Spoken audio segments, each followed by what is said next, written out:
Ова е подкастот за секого по нешто не сакам да кажам МК. Јас сум Марина Костова. Денес ке разговараме со доктор Маја Мојсова-Мијовска, анестезиолог и национална координаторка за трансплантација. Добре дојдовте, Маја. Добре дојдов. Маја, вие сте практично еден од зачетниците на трансплантација на органи од починати донатори. Веќе 10 години точно има, од 2014 како е првата трансплантација направена. Дали може да се сетите кога прв пат му предложивте на едно семејство, му ја предложивте опцијата за органодарителство за пациент кој што е во мозочна кома? Мозочна смрт, да. пардон. Можам да се сетам. Секако дека можам да се сетам, тоа останува во сеќавање, можам да ви го кажам и дури датумот кога се случуваше, тоа беше 14 февруари 2014. Кога сите славеа Свети Трифон или Сент Валентин, како веќе милуваат да слават луѓето, постоеше една жена која што заврши со мозочна смрт и која што имаше многу детно семејство, кој што требаше да одлучат за неа. Беа 7 браќа и сестри. Практично сите треба да има барем 2/3 од тие што одлучуваат да бидат за дарување. Тоа што веројатно беше поделеноста на семејството, значи во тие преговори, видете, и ние бевме во стрес, јас бев во стрес, тоа беше првото обраќање на семејство воопшто да размислува за дарување. Немаше никаква кампања. Да, закон беше донесен во Македонија, што беше некоја добра рамка, и се уште е добра рамка, нели? Немаше никаква кампања, никој не говореше за тоа. Беше страшно во суштина да придеш на семејствата, нели, после докажувањето на мозочна смрт. Но, не знам, веројатно тоа е она што треба да го правиме и јас верувам дека тоа што го правиме апсолутно може да помогне на многу пациенти. Тоа семејство беа поделени во нив и ја чекавме ќерката која што беше во суштина во Шведска живееше, некаде во вечерните часови, овако се случуваше некаде во попладневните часови, некаде во вечерните часови требаше да пристигне сестрата од Шведска, која што веројатно даде најголем импакт, бидејќи таа таму веќе била на листата за органодарители, односно таков е концепиран, самата таа, дала согласност и тука едноставно рече, јас не знам што ме прашувате, кога јас, например, сум донор, и реално, веројатно тоа направи да целото семејство ја, промени одлуката. Сето тоа беше, верувајте, доста стресно за мене и за екипата која што бевме тука. Во тоа време беше само возможно да се трансплантираат бубрези, бидејќи бубрези има еден програм од 30 на години, се трансплантира во нашата земја од жив дарител. Така да искуството на екипите беше добро, но сепак беше, мислам, многу страшно за сите екипи кога прв пат, реално починат донор ќе влезе во операционите сали. Тоа се тие први почетоци на бубрезите. Во наредните години имавме некоја динамика, мала, ситна, повторно немаше кампања, не се говореше отворено. Во тоа време бев болнички координатор, не национален, значи на ниво на клиниките. И бевме само двајца. И реално тоа е многу работа само за двајца доктори, анестезиолози, за да може да... А и тешко одеше, верувајте, тешко одеше, бидејќи ја во последните години многу говорам на оваа тема, говорат и моите колеги. Мислам дека на некој начин со тоа говорење направивме кампања, без разлика што конкретна кампања, освен сега, што оди една кампања која што е поддржана од Европска унија, преку нивниот проект, реално не се говореше на таа тема, како да во земјава е, не знам што да ви кажам, како да е забрането да се зборува, дека никој не умира, за жал, никој не е победил смртта. Никој од нас нема да ја победи смртта, ако нешто не откриат artificial intelligence, па сега ќе чекаме да видиме да станеме... Така, виртуелно ќе постоиме, ќе продолжиме да постоиме. Не знам, во однос на младоста, некако тоа се пролонгира, подолго сме сите млади, или не знам, има начини за подмладување, ма реално, човечкиот живот има век. Така е. И биолошки капацитети кои што ги има, така да сметам дека треба да се говори отворено за ова. Не е ништо страшно да проговориме додека сме живи за нешто што реално ќе се случи од кога ние ќе го напуштиме овој свет. А што мислите, што е клучната Што е клучниот пристап што помага семејството да се реши? Како да му се пристапи на едно семејство така што да реши да ги даде органите на починатиот близок? Тоа е цела наука и цела едукација во однос на прво на докажувањето на мозочната смрт, на одржувањето на органите витални и се вика family approach или како да се пристапи на семејството. Не е сите семејства исти едни на други, нели нормално, што би рекол во Ана Каренина, дека сите семејства кои што се среќни се слични, а ти несреќните се различни по нивната несреќа, нели? Така и семејствата, различни семејства, различни пристапи, нема унифициран пристап во однос, но она што ние го правиме, и она што јас се залагам да го правиме, да е отвореноста кон семејствата во однос на состојбата и претходна. Значи мора да сме транспарентни, мора да знаат дека ние се сомневаме за мозочна смрт, мора да знаат дека ние тестови правиме во тој период, мора да знаат дека ќе го носиме пациентот на ангиографија или ќе направиме некакво друго параклиничко испитување. Семејствата не ги оставиме да наеднаш им дојде таа вест, туку едноставно ги спремаме дека цел тој процес да може да излезе дека не е мозочна смрт, ме разбирате? И тогаш им викаме не, се уште има, нели, рефлексии, мозокот има некаква активност. Таа транспарентност им дава и отвореност, нели, им дава на семејствата доверба во лекувањето. Значи многу е важно семејствата да имаат доверба во лекувањето. Ако нема доверба во лекувањето, нема да има доверба во дарувањето. Да. Тоа е таа доверба во здравствениот систем. Не можеме да кажеме цел здравствен систем, зборувам нели во сегментот во кој што ние работиме. Таа ни е стратегијата и генерално дури веќе бидејќи семејствата се веќе едуцирани, нели граѓаните се веќе едуцирани, имаат примерни едукации, нели после првото срце многу се говореше и така натаму, сметам дека дури се спремни на тоа. Имало семејства кои што нивните блиски не биле мозочна смрт, па кога ќе ги викнем на разговор да им кажеме како иде нели лекувањето во кој правец, ќе ни речат ние мислевме да не викнете, ме разбирате, значи до таму сме стасале во однос на едукацијата на населението дека знаат за тоа што значи имаат очекувања или односно немаат очекувања во однос да даруваат, туку знаат за проблемот кога некој некого вика за нешто, не е секогаш така, нели?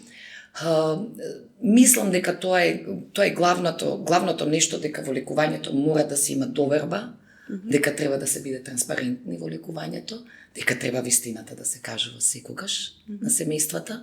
Јас сум поборник на тоа, дека целата вистина треба да биде презентирана, не само за мозочна смрт. Зборувам за пациентите во интензивно, па после нели остануваат тие пациенти кои што имаат некакво случување во мозокот, пошто нели пациентите во интензивно имаат различна патологија.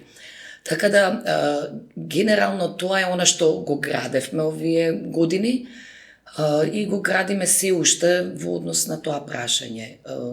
Во почетоците беше тешко, имавме семејства кои што беа гневни, кои што може сака и физички да се пресметаат со нас, се сме поминале тоа, но исто така имаме и семејства кои што многу добро ја разбираат не нашето побарување, ние не бараме за нас ништо. Ние бараме за пациентите кои што се на листите, многу добро ја разбират и можеби на некој начин е голема утеха тоа за нив. А дали имате некој случај кога едноставно ви се пробила таа професионална бариера и дистанца и ве трогнало, ве допрело, ве потресло лично на некој, да речеме, базисно човечко ниво? Да, пак ќе кажам дека ние сме сите луѓе, нели, во различни фази сме поемотивни, помалку емотивни и така натаму. Мислам дека тие првите секогаш беа најемотивни во почетокот. Нема да го заборавам првото семејство што го даруваше срцето, нели? Да. Тогаш седевме ние во мојата канцеларија и плачевме заедно со нив, тие седеа на терасата и одлучуваа. Тоа, како да ви кажам, не е тоа слабост, да ние сме професионални, ама сепак сме луѓе и сме емотивни. Разговорот што се одвиваше меѓу семејството беше многу потресителен, многу емотивен и многу за тие деца кои што не беа и толку возрастни, сакам да кажам, тие беа нели над 18 години, но сепак не толку возрастни, со многу една зрела одлука и многу едни рационални расудувања. Тоа секогаш ве допира, мислам, не може да не ве допре. И сметам дека баш тие приказни така остануваат во срцата, ама остануваат и како волја за понатаму и мотив да можеме да продолжиме да работиме. Баш беше интересно тоа дека јас гледам во тоа еден чуден парадокс. Првата трансплантација на срце се случи на 23 мај 20 година. Значи тоа е само 2 месеца од тоталното затварање ради ковидот, кога почна толку многу смрт да има наоколу и одеднашка една фасцинантна вест дека зачукало срце на мртов дарител во жив примател.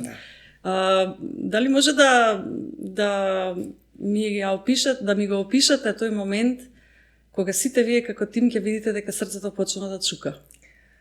Јас би вратила малце назад. Значи, тоа беше пандемија. Би го вратила само во ове да дадам. Пандемијата беше прогласена некој март, веќе 14. Веројатно сакам и да заборавам кој март беше тоа. И одлучивме ние да престанеме со процесот на трансплантација затоа што се договоривме тие екипи кои што работевме во тоа време, тоа беше уролошката екипа и нефролошката, дека баш и не е времето затоа што не знаеме како се пренесува вирусот, дали како на трансплантираниот ќе биде, и така имавме многу непознатици, светот имаше, не ние, светот имаше. Тоа беше 14 март, кој што имавме потенцијален донор 13 или март, така беше некако. Тој не го познавате, пошто воопшто не се ни процесираше, затоа што нели таква беше ситуацијата. За да некаде во наредните 2 месеци ние се боревме со пандемијата, додуша немаше кај нас многу голем процент во тој момент заразени, Немавме тестирања, имаше PCR-и се набавува и така натаму. За да се случи ова, салите не работеме, интензивното работеше, знаете, тој свет што се движеше во и итните случаеви се оперира и завршувајте такви некои несреќи за жал кои што ќе завршат со мозочна смрт. Сето тоа, ние рековме, добро во ред, не знаеме што се случува со коронава, добро не знаеме како се пренесува, добро знаеме дека треба да се заштитиме и така натаму, но дали е сега стварно прав момент да ние продолжиме? Седнавме една голема екипа заедно со министерот во тоа време, Венко Филипче. Тука беа и кардиохирургија и кардиологија, односно кардиологија не беше, туку урологија и нефрологија. Мораше некој да пресече дали ќе продолжиме понатаму или не. Мислам дека таа одлука беше храбра и беше паметна. Заедничка одлука беше, не е дека индивидуална, дека сега тоа многу глави мислеа. Беше преголем стрес за сите нас. Прво што беше корона пандемија, па и бидејќи толку екипи треба во операционите сали да се соберат, па и тоа беше некој стрес дека генерално може тука да се случи некаква бомба од корона. Некои стотина луѓе кои што се изменија во операционите сали. Реално прва беше и за бубрезите остана во наредниот ден да се трансплантират. Првото срце беше, не знам како да ви кажам, мислам дека веројатно што ми вие сте го чувствувале тоа, мислам не следеа медиумите, некако како излезе информацијата, не знам, не од мене, бидејќи јас не бев спремна да тогаш воопшто пред да започне се да зборувам со медиумите, сакав да заврши целата приказна, па да зборуваме со медиуми, да кажеме нормално со целиот стрес на исходот, како ќе оди постоперативно и така натаму. Мислам дека најубавиот момент, стварно, кога го видовме срцето како чука, ги имаше тие мониторски записи, имаше и цели видеа кои што се пуштија, не пациентот, туку мониторот како се буди срцето во суштина. И тоа се можеби едни најдобрите моменти и најмотивирачките моменти за сите нас кои што работиме по другата страна на приказната, знаете. Тоа е можеби убавата страна на приказната. Ова нашево не е толку убава приказна. Тоа дарувањето е убаво како дарување, но сепак се случила некаква трагедија, на некому завршил животот, и таа е мачната приказна. Единствено она што може да не тера понатаму да работиме на оваа тема и да им приоѓаме на семејствата се само тие пациенти кои што стварно после тоа ќе имаат квалитетен живот, ќе сте работоспособни, исто тоа е многу важно за државата, може би последно, но помалце ќе биде, ќе чини идеализите и така натаму, квалитетен живот ќе имаат. Може да се однесуваат како сите нас.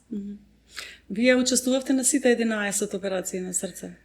Видете, вака не е моја работа да учествувам, јас бев присатна таму со некаква моја експертиза од интензивно и така натаму, си помагавме едни на други, ме разбирате, тоа беше времења во кои што едноставно требаше да бидеме тимски заедно. го постигнавме тоа. Не на сите 11 на првите бев, понатаму сметав дека веќе стварно тимовите се, нели, не обучени, не дека јас ги обучувам, дека тоа ќе синхронизирани, во тој смисол на координираност. Уиграни, во смисла на координираност и стварно со кардиохирургија тоа го постигнавме многу лесно. Добро бев поиграни, веројатно мала екипа, они беа па некако и лесна комуникацијата. Јас сум присутна во операционите сали, сум присутна најчесто и кај донорот и кај реципиентите, дури за првиот црн дроб. Сакам да ја гледам координацијата. Не е тоа моја работа во опис на работно место, но сакам да сум таму за да бидам потпора на таква координативност некоја, за да не е нешто, нели, сгрешиме во постапките, затоа што тоа е стварно една голема машинерија. Голема машинерија која што покривате од многу екипи, од различни профили, како, нели, во однос на вертикално и хоризонтално, нели? Така да тие екипи треба да бидат синхронизирани, никогаш да не излезе нешто, нели, надвор од рамките кои што треба да се сочуваат. Сакам да сум присутна таму, само сакам да ги видам пациентите, сакам во постоперативниот период да ги видам, да ги слушнам, да знаат дека сум тука, дека едноставно дека грижата на здравствениот систем е тука сме сите да помогнеме, така да генерално видите во однос и на емоциите, кога ме прашувате, некогаш емоциите превладуваат и кај реципиентите и кај донорите, ме сваќате, сепак се тоа страшно емотивни. Па и доста радикални ситуации, нели, на живот и смрт. Да. Радикални и доста емотивни. И тоа е човечки, мислам дека е тоа човечки. Пред се никогаш не сме изгубиле професионалноста, без разлика на емоциите, нели? Сме останали на патот на најпрофесионално, етички, морално, на високо ниво. И емоциите може некојаш да превладеат, ама еве пак ќе кажам, јас не сметам дека емоциите се лоши, баш сметам дека емоциите го движат светот. И баш сметам дека емоциите треба да се покажат и да се долови таа емоција која што тогаш се произведува од една крајна тага до крајна среќа. Сметам дека тоа треба граѓаните да го видат. И не ми е едноставно, немам ништо против да луѓето покажуваат емоции, па и како професионалци. Кога размислувам баш за тој момент кога ќе зачука тоа срце, значи за мене тоа е веројатно истото ниво на еуфоричност и среќа и она баш благословеност некаква, како човек кога ќе се качи на Хималаи. Вие, значи, сте се качиле повеќе пати на Хималаи со операциите. Не сум се качила на Хималаи, морам да признам, може не сум по височините да се качувам. Може би. Но сте го доживеале тоа чувство? Да, сум го доживеала тоа чувство, сум го доживеала неколку пати. Сум го доживеала и чувството и со првиот црн дроб. Верувајте, тогаш ми имаше на слики каде што плачам и тоа е тоа. Јас стварно плачам и тоа е стварно, јас го чувствувам тоа дека едноставно пациентите добиваат нова шанса за живот и дека може би се Хималаи, не знам, да, веројатно се. Па нема по-високо качување. Да, јас не знам како да ви кажам, може би во природата моја да сум скромна, дали ме разбирате, не дека, дури јас не се доживувам така, а веројатно е тоа голем исчекор во оваа земја, каде што стварно трансплантацијата беше сведена само на жив дарител. Овој голем исчекор кој што се направи во овие последниве години и сметам дека, да, Хималаите веројатно, да, разреден е воздухот, ама можеме може да дишеме, да. Па добро, како не е голем исчекор за 4 години од 20 до сега, се направени 77 трансплантации, односно на органи. Различни органи, од кои 11 срца и 4 црни дробови. Да. За ваква мала земја и за вакво тешко време во кое што живееме, би се рекло дека е прилично фасцинантно. Фасцинантно, да, тоа го рекоа дури, бидејќи сум член на Европската комисија, значи за трансплантација и органодарителство, тоа го рекоа и европјаните дека е стварно голем исчекор и дека е, но се уште ни фалат механизми на контрола, ни фалат многу работи, се уште ни фалат за да, нели, да тие го стварно и не поддржа на многу начини, па дури и светска здравствена не поддржа на многу начини во однос на развивањето, Но, за жал, јас не сметам дека тоа во оние високи политики добре, затоа што за да се развива понатаму трансплантацијата на стабилни нозе, да биде систем, треба уште многу да се работи. Не јас да работам, не колегите мои да работам, дали ме разбирате? Значи да се направи систем кој што нормално ќе биде буџетиран, да се разбереме, тоа мора да повлекува нели буџетирање и работни места кои што ќе работат на целиот систем, не е тоа еден човек. Да, човек може би јас сум поттегнала, јас сум верувала, јас сум се едуцирала за тоа, но оставам позади себе нели други колеги кои што сега тоа би го работеле и ќе го работат, но сметам дека треба да имаме голема поддршка од државата за да воопшто ова го оставиме на многу стабилни нозе и да нели постои некаков, па после тоа само да го доразвиваме, ме сваќате. Дали што ја немаме базата. Дали има формални иницијативи од вас пак како професионалци до политичарите, значи, до има носителите на формални јавни од нас функции? во моите извештаи, има формални од европска, ние аплициравме за тие таекси, тие се работилници, во кои што и администрација се едуцираше, не само доктори и сестри, туку и административни таекси кои што генерално кажаат дека за примерно треба да постои институција. Треба да постои институција која што ќе се независна буџетски, која што ќе се бави со проблематика, они викаат substance of human origin или субстанции од човечко потекло. Тука влегува и крвта и сите продукти, и органи, и матични клетки и се. Кога би била таква некаква институција во која што би работеле нели повеќе административни прво, па не мора да се лекари, верувајте, не мора да се лекари. Или некој што е од јавно здравје, public health кој што би работеле, тогаш би имале структура некаква во однос. Па во тој дел ќе се направи некаков инспекторат кој што ќе прави контрола на тоа што е извадено, како е отидено, дали е видите, ние мораме да правиме испитување што ќе пренесеме кај реципиентот, ние не ќе штета да направиме, сакаме добро да направиме. Значи, не може јас да бидам и судија, и поротник, и обвинител, и бранител. Не сваќате? Значи, тоа бара да се стави и го пишува во сите европски извештаи, го пишува во моите извештаи. За жал, јас до сега не сум видела некаква иницијатива по тоа прашање. А што е главна пречка? Значи, едноставно не сакат министерствата, например, и другите државни органи да се бават со тоа да создадат нова институција? Јас не реков дека прво мора да се создаде нова институција, ајде да почнеме од некаков сектор, оддел во Министерството за здравство. Не мора да направиме такви големи исчекори, пошто знаете како секоја земја си прави, се концепира трансплантацијата на некој нивни начин. Некои имаат институти, некои имаат агенција, бугарите имаат агенција за екселенс, мислам дека дури кај словенците агенција, кај хрватите се наоѓа внатре во Министерството, но како посебна един, че секоја земја си наоѓа начин како да ја спакува, да кажам, трансплантацијата и органодарителството, одреден оддел или сектор, или не можам да кажам, ја не сум административец, ниту пак сум учела за тоа, ама сметам дека таа е некоја почетна позиција која што треба да се почне прво со таа позиција, а после понатаму да се размисла. Не е органодарителството и трансплантација нешто што ќе го развиеме во еден ден, ниту пак во една година.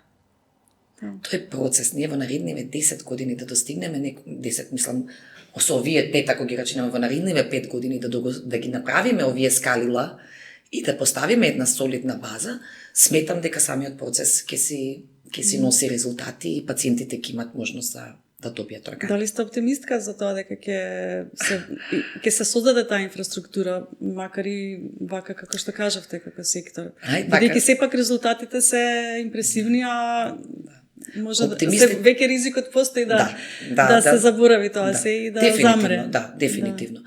Па знаете како оптимистите се луѓе велда без искуство. Јас сум човек со искуство, долгогодишно, прво специјалистичко, второ нели како национален, трето како раководител на Карел.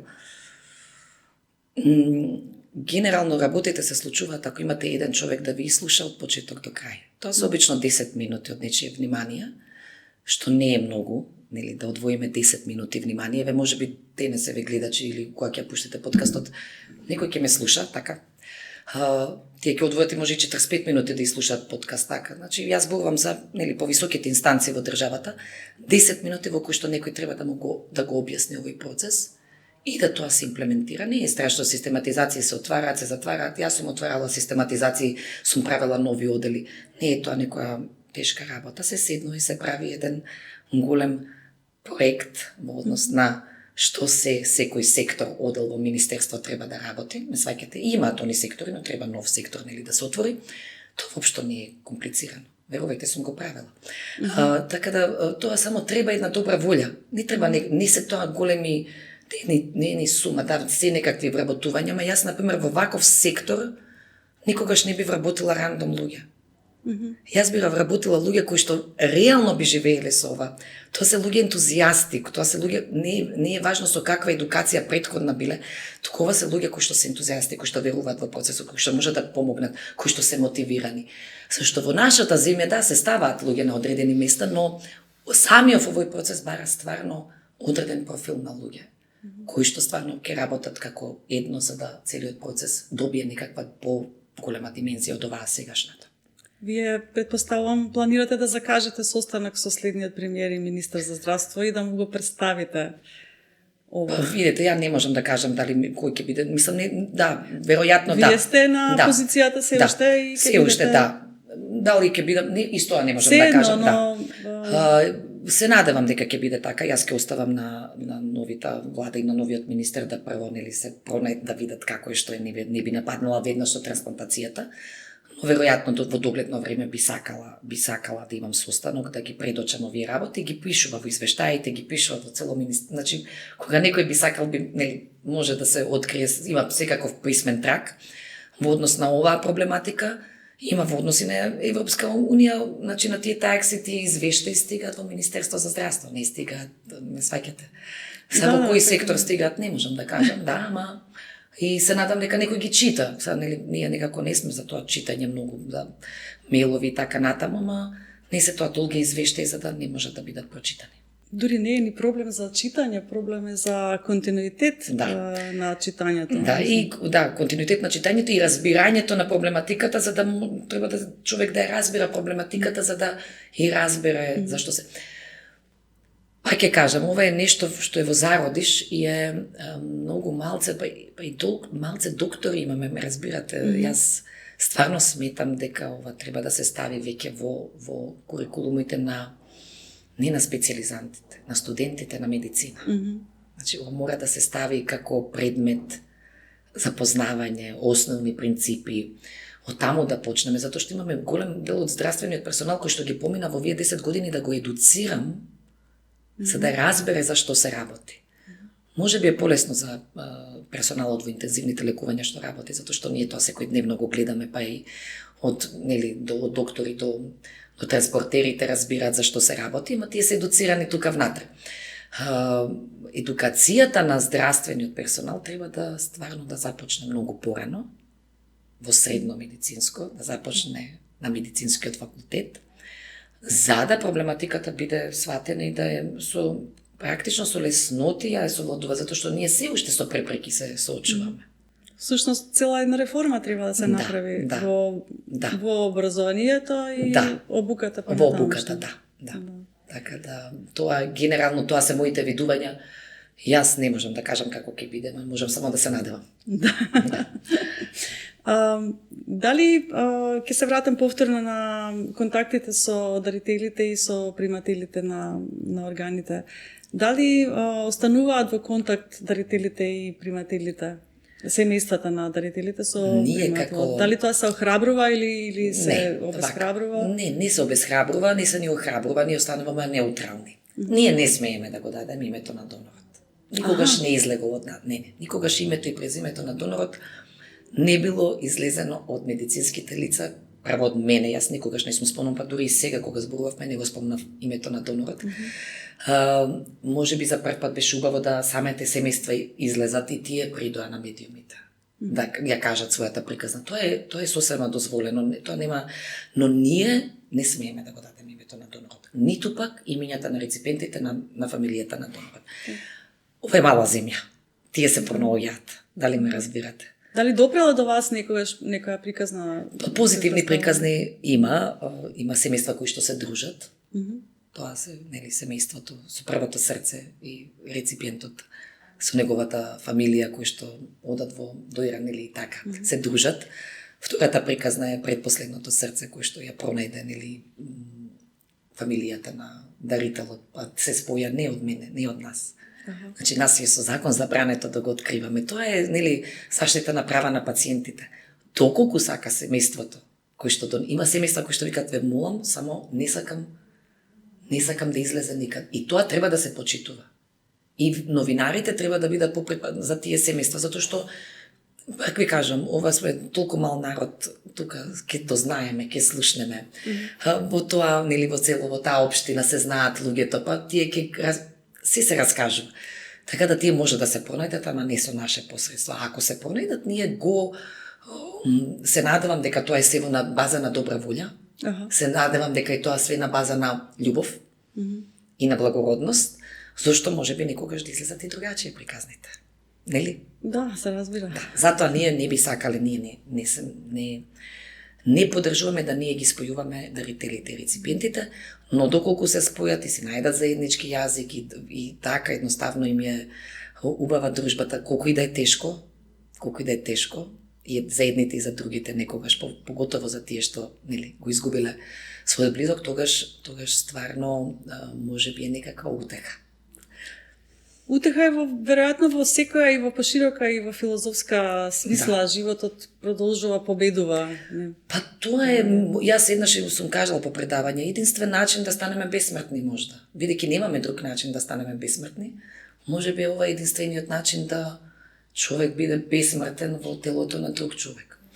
Тоа е моето видување, веројатно, може би зборувам вака, бидејќи не сум го доживеала тоа, еве како семејствата што доживеале, но кога би поразговарале со некој од нив ќе видите дека и во суштина и некаква гордост, тоа е стварно, јас стварно капа им симнувам, реално. Тоа е тешка одлука во такви тешки моменти. Тоа е веројатно срцето ви се кини на која страна да сега да тргнеме, затоа што она што е благородни семејства даруваат, да знаете. Јас ги знам од врата. Благородни семејства кои што имаат сочовечка љубов во себе. Тие даруваат. И нема врска тоа ни со едукација, ни со ниво на факултети завршено, не. Тие се благородни, добри семејства кои што носат една човечка љубов во себе. Тие семејства носат стварно огромна одлука, како што никој човек не бил ставен пред таква одлука, ме сваќате, и тоа е стварно за голема почит. И јас стварно им благодарам на сите тие, во името на сите реципиенти, јас се како линкот на реципиентите. Јас би сакала повеќе да примателите на органите повеќе проговорат што значи тоа за нив. Тие не треба да се кријат, ме разбирате. Тие треба да проговорат што значило тоа за нив. Има неколку пациенти кои што стварно отворено говорат, зборуваат, одат на телевизија, што значило тоа за нив, што каков живот сега имаат, што во суштина, кој тој дар што го добиле, кој што не може да го добијат на ниеден друг начин. Тоа се тие, не знам, човечки ако кога зборувам, да, јас знам да зборувам многу емотивно, но во суштина самиот процес се базира на емоција. Медицината на страна, професионалноста, ме разбирате, но за да стасаме до овој процес, сепак се базира на емоција, на таа човечка емоција. Дали сте го гледали филмот Исус од Монтреал? Не. Исус од Монтреал е еден канадски филм од 89-та година и меѓу другото е интересен и по тоа што за прв пат ми се чини во мејнстрим во филм е прикажана идејата за трансплантација од мртов дарител. И сега некој ќе ја раскажам содржината, станува збор за неврзано е со трансплантација, но така завршува филмот. Станува збор за еден режисер чија што театарска трупа е најмена од црквата да направи приказ, инсценација на страданија на Исус. Тој ја прави доста радикално, настанува узбуна, бидејќи главниот поп не му се добаѓа како е тоа направено. И почнуваат трзавици, луѓе го напаѓаат и во една таква типачка човекот ќе се повреди, режисерот ќе се повреди, ќе остане во мозочна смрт и бидејќи нема семејство, колегите од трупата ќе решат дека неговите органи треба да бидат дарувани. И де факто филмот завршува и јас го гледав бев многу млада тогаш кога излезе филмот. Но многу е интересно тоа дека филмот така и завршува. Очите ги дарува кај слепа девојка, девојката прогледува, зборува на еден јазик. Срцето го дарува кај човек кој што има срце во мака, прогледува, односно почнува да чука срцето, човекот зборува на друг јазик. Значи сите луѓе од различни јазици, од различни земји ги земаат неговите органи и продолжуваат да живеат како и неговото дело што продолжува да живее, нели? Не само уметноста, туку де факто и телото. И тоа беше една многу интересна паралела, вака, мислам, беше чудно да се види на филм тоа. Ама секогаш кога размислувам за трансплантација, баш ми доаѓа тие сцени на луѓето, на девојката што ќе ги отвори очите. Не знам дали сте го гледале 7 животи со Вил Смит. Ќе кажам јас Вил Смит и ќе мислат сите нешто акција се, тука Bad Guys. Не. Така ли се викаше филмот, да, Bad Guys. Bad Boys, се извинувам. Тоа е иста една интересна приказна. Одгрижена совест, како сака да помогне на тие што ги унесреќил да подари живот на 7 луѓе. Точно ги бира, не знам дали сте го гледале. Гледајте го, подсетете се. Јас го имам и снимано. Точно ги бира, тој знае дека ќе си го одземе животот, ама ќе си го одземе животот со пукање во глава, за да нели заврши со мозочна смрт, за да неговите органи точно на тие најгоре на листа, тој ги посетува претходно, ги гледа, разговара со нив. Се представува како некој даночен инспектор, нешто. И тој точно знае каде ќе одат органите според крвна група и така натаму. И значи цела мрежа направил за да тоа кога ќе го направи, зашто го одзема животот, затоа што одземал живот и претходно во некаква сообраќајка, за да се одолжи како човек пред се, да се одолжи на луѓе да продолжат да живеат. И таа за мене е една стварно впечатлива приказна. Ја препорачувам топло да го гледате филмот, без разлика, нели така ќе кажам, не е Bad Boys. Тоа е интересно, дека во мејнстрим е веќе влезено, така што на луѓе веќе не им е тоа толку непознато сепак, но примерите за операциите во Македонија беа за мене лично многу исклучителни и многу возбудливи, затоа што тоа е многу ретко од нашето здравство да добиваме јавно здравство, да добиваме позитивни приказни кои што ќе бидат некоја мотивација и кои што ќе ја враќаат едноставно до вербата во човештина, зашто знам дека се лоши, вака ќе ви кажам, знам дека се лоши приказните од јавното здравство, но зашто само лошите се вадат? Никогаш не видов некоја добра приказна да се изведе. Има толку спасени животи, значи на страна трансплантацијата, има толку позитивни приказни од тоа интензивно лекување. Тоа еве денески си оди една млада девојка. Дали ме разбирате? Значи има толку убави приказни и јас едноставно сметам дека светот се сврте, генерално не само нас. Гледам и следам и други земји, светот се сврте на лошото, зошто светот се сврте на лошото? Зошто нема доволно добро во светов? Мислам дека има. Да, трансплантацијата никако не може да се преведе лоша, пошто е нели добра и веројатно и така сите ја поддржуваат генерално и стварно благодарност до сите медиуми што стварно направија тие се тој линк нели меѓу она што ние сакаме да го кажеме и тоа што ќе допре до граѓаните. До сега стварно имаше позитивен тренд целата таа работа, но има позитивни приказни без разлика и на трансплантацијата. А во однос на трансплантацијата и органодарителството, да, генерално сте во право. Да, сите ние сме гледале по филмови. Не се само овие 2 филма, јас и вие што ги кажавме. Тоа се многу филмови каде што има и турска серија има, знаете. Мајка ми еднаш ми рече, леле, знаеш дека има тоа? Не знае, викам, ама добро. Значи има по сите серии, не знам хрватски какви излего, не гледам такви серии, не можам да пратам, ама еве ќе ме известат. Значи секаде го има, тој сите го поддржуваме, нели, кога гледаат луѓето серијата и леле, да, стварно. Но да, кога ќе дојде тука, сите како да сме исплашени, еве дојдено е тука, нели, зборуваме отворено за тоа. Еве се добри случаеви, нели, добри приказни, пациенти кои што се задоволни, пациенти кои што имаат добар живот. Сето тоа е дојдено и кај нас, не дека постои таму некаде. Ние секогаш мислиме таму некаде постои, не. Постои кај нас, само треба нели тоа да го изработи некој, да го протоколи да направи, да го изработи целиот тој, затоа што тоа се добри 24, некогаш и до 48 сата на неспиење. Да. Наскоро на сите екипи, затоа што се стендбај, затоа што чекаат, па кога идеално време, па како да се синхронизираме, па како кој орган. Тоа се добри 48 сата на голем, неверојатен стрес. Не викам дека не спиеме скроз, туку тоа не е спиење, тоа е се на штрек, така. Така да тоа е еден голем напор реално на сите здравствени работници, но на тие што учествуваат, но не треба да остане на ентузијазмот. Не треба, значи државата треба да се погрижи да тие екипи да се некако вака мотивирани со некоја сума, но тоа е сосема смешна сума, верувајте. Треба да се мотивирани тие екипи дека еве државата ги приметила, окей, не приметивте, да ај сега да видиме што да направиме за вас, да ви ова продолжите да го правите. Не зборам пари, ние богаташи нема да станеме, ме сваќате, туку дека едноставно таа работа наша е ценета и дека треба да се претвори во некаков систем, нели, на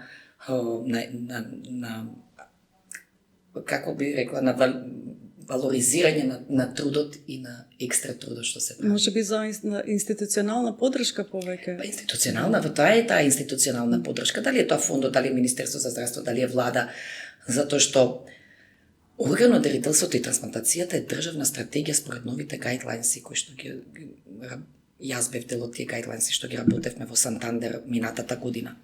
Државна стратегија, не владина. Дали ме разбирате? Да. Не министерство. Државна стратегија. Државата треба да се грижи за трансплантацијата, без разлика, нели, кој ќе дојде, како ќе дојде, се менуваат избори и така натаму. Државата е таа што треба да направи план во однос на развитокот и да го следи и да држи под контрола, нели, нормално да нема орган трафикинг и така натаму. Тоа е многу важно.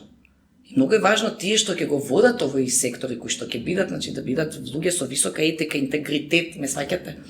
Затоа што не ќе да излеземе од рамките на тоа што е професионално и тоа што е етички и тоа што е благородно, нели? Пред се, без да се искористуваат, нели, некакви ситуации. Вие би останале, предпоставувам, и во некои следни тимови за... Не сум размислувала. Дали тоа од вас зависи или?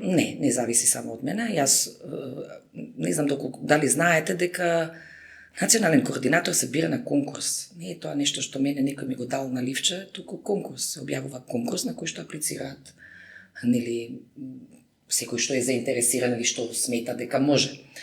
Веројатно во првиот конкурс пред 4-5 години како беше тогаш, можеби бев и единствена што конкурирав. И за жал во конкурсот, знаете како конкурсот стои малте некоја се конкурирам за доцент и за професор сега, дека треба да имам над 8 просек и дека треба да имам знаење од англиски јазик и така натаму. Тоа ништо не објаснува за трансплантацијата. Значи, треба да стои таму некаде дека треба да има познавање од трансплантација, треба некаква едукација да посетил. Треба да стои во некаква рамка тоа дека тој човек едноставно се занимава со трансплантација. Вториот мандат исто беше пред 2 години, август месец, на кој што конкурирав повторно, на кој што ме избра. Веројатно тоа е Министерство за здравство те бира, па дава предлог на владата на Република да ве назначи. Така иде процедурата. Јас првиот пат и не знаев како идеше процедурата, затоа што не знам, тоа многу тие административни работи нас не мачат, не можам јас тоа да го памтам. Но во суштина така изгледат работите. Јас имам мандат од 2020 и како доаѓа 6-та година.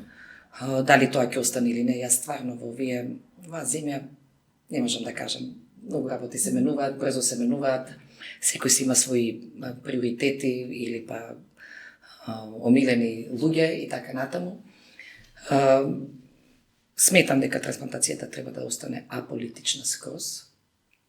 Да повторно кажам, државата се грижи за неа и на тој начин направиме стратегија, као што за многу важни прашања во државата фалат стратегии државни, зборам на широко поле, така се вара и стратегија во однос на развитокот на оваа проблематика и доколку имаат, нели, слухи и желба, јас сум тука отворена секогаш со секого да соработувам за да искрено за нешто што е направено, што е, еднаш сум кажала во едно интервју, тоа е, се породивме, са бебево малце пркна го проодевме и мислам дека сега треба да го растеме детенцево и за да го направиме самостално и така натаму.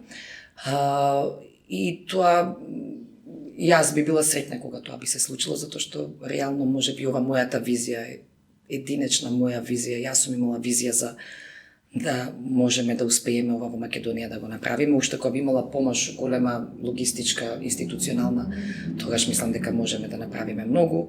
Имаше добри предлози во периодов од блиски земји балкански кои што сакаат некаква билатерална соработка. Некогаш не можеме да најдеме приматели, па можеби во некоја друга земја, ма треба да се да се склучат договори кои што ќе бидат на fair play базирано. Не е само да ние даваме органија да не добиваме. Ќе треба да се склопат тие договори на неколку министри, тоа им е кажано, за жал до сега. Не, јас не сум правник да склопувам договори, тие се билатерални договори на повисоко ниво идат. Од моето можам да посредувам, можам да сум тој што ќе посредува и кој што ќе каже што е, но до сега не се случи. Се надевам во иднина дека можеме да разговараме и за тоа.